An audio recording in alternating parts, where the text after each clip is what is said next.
Doris Staffel was born Doris Lucy Blitman in New York in 1921 to engineer Howard Blitman and his wife Anna. Throughout her childhood, Doris attended the Brooklyn Jewish Center Academy. As part of the curriculum, she attended art classes, which fueled an early love of artistic expression. Her instructor through these years was a 25-year-old Russian immigrant and abstract expressionist by the name of Mark Rothko. I had Rothko in all of those elementary years, and I loved him. He was wonderful because he would come in and sit down at the piano. He never talked to us. He was very careful not to show us his work.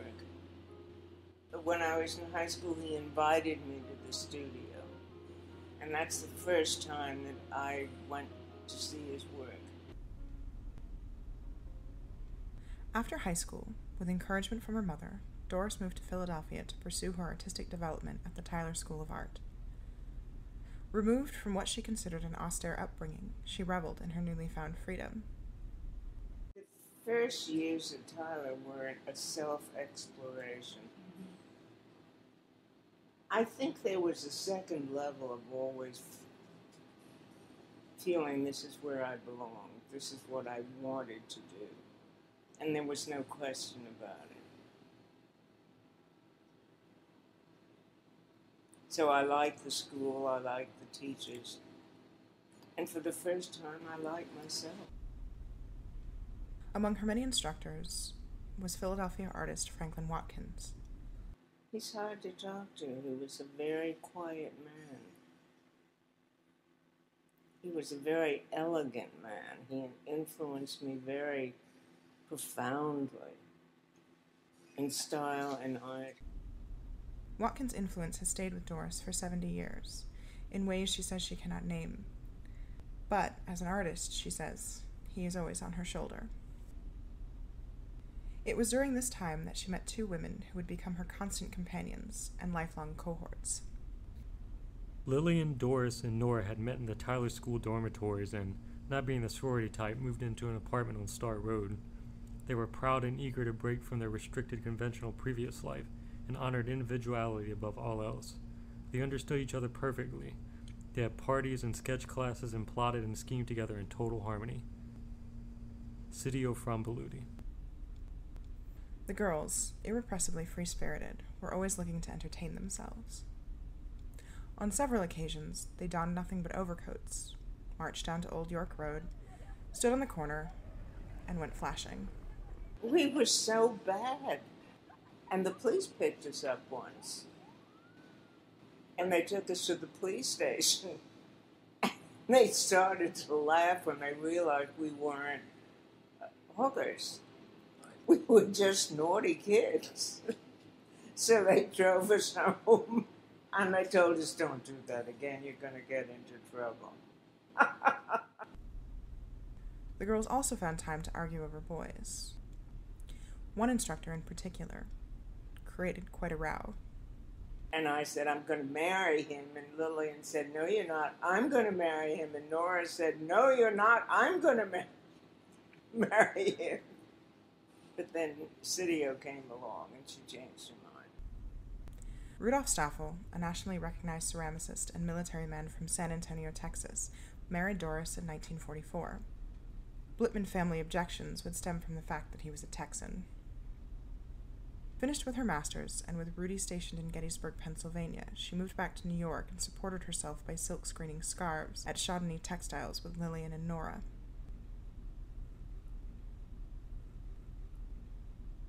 Returning to Philadelphia in 1948, Doris began working as a docent at the Philadelphia Museum of Art, and a few years later began to teach at Penn. Still married to Rudy, and now a mother, at a point in her life when many women would have stopped, Doris really began to hit her stride as an artist. She held solo exhibitions at Penn, the Bryn Mawr Art Center, and Chatham College. She was part of group exhibitions where her work hung next to those of Sidney Goodman, Jimmy Luders, and Jane Piper, among others. In 1966, the family, now Doris, Rudy, and their two daughters, Megan and Abby, moved to Italy, where Rudy taught as part of Temple's program in Rome. At first, the move did not seem agreeable. Oh, I didn't want to go. I didn't want to go in the worst way. I had a wonderful studio here. I had my friends here. I didn't want to leave. I couldn't speak Italian. And I thought, what the hell am I doing? I'm interrupting my life. I wouldn't have gone. Rudy was just delighted at the idea, so I went. And my kids and I were very dreary about the whole thing. And it took me a time of being there, and I loved it, and I didn't want to come back. But not at first. When the family returned to the United States, Doris resumed teaching, which she would do for the next 22 years. Doris would arrive each morning, elegant in trousers with a smart black velvet jacket, dark bobbed hair with streaks of white to frame her face, a lip print from her red lipstick on the rim of her paper coffee cup, and a flirtatious and knowing smile. She spoke about the significance of seeing rather than merely looking, how what is seen is structured, how does one shape define those around it, and how does it all hold together. Doris asked us to make art about the personal, transformative, and ethereal in our subjects. Doris talked about seeing and drawing and painting as the very serious business of the day. Her words and wisdom were there at the start of my transformation, and I still hear her loud and clear in my thoughts. Ron Rumford. Her influence would reach generations of Philadelphia artists. Peter Paone, Joe Fife, Stuart Shills, and even her own granddaughter, Annabeth Marks.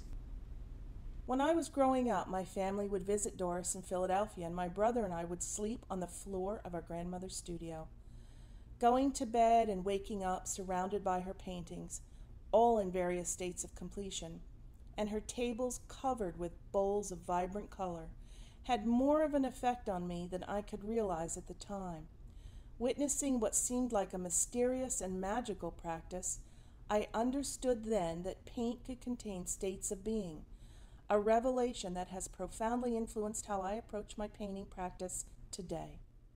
Annabeth Marks. Although she spent years influencing other artists, Doris herself takes a lot of her influence from a deep spiritual connection to Buddhist philosophy and thinking. Well, for years and years, I have a huge library of Buddhist material. And I've been having Buddhist teachers for years and years. And this has really been a mainstay. Two basic premises in Buddhism is compassion and movement. And that's a very important point. In the past, I would think about what I wanted to paint, where I wanted to focus. I don't anymore. I just pick up the material, the pen, the brush, or whatever, and there's an automatic movement. It's actually a movement, which I allow myself, I give into.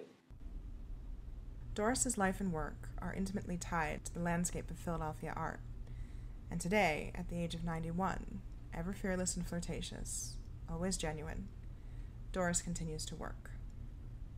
Should I show you what I'm doing now? These are the things that I've done in the last couple of... Look at this. Look at this one.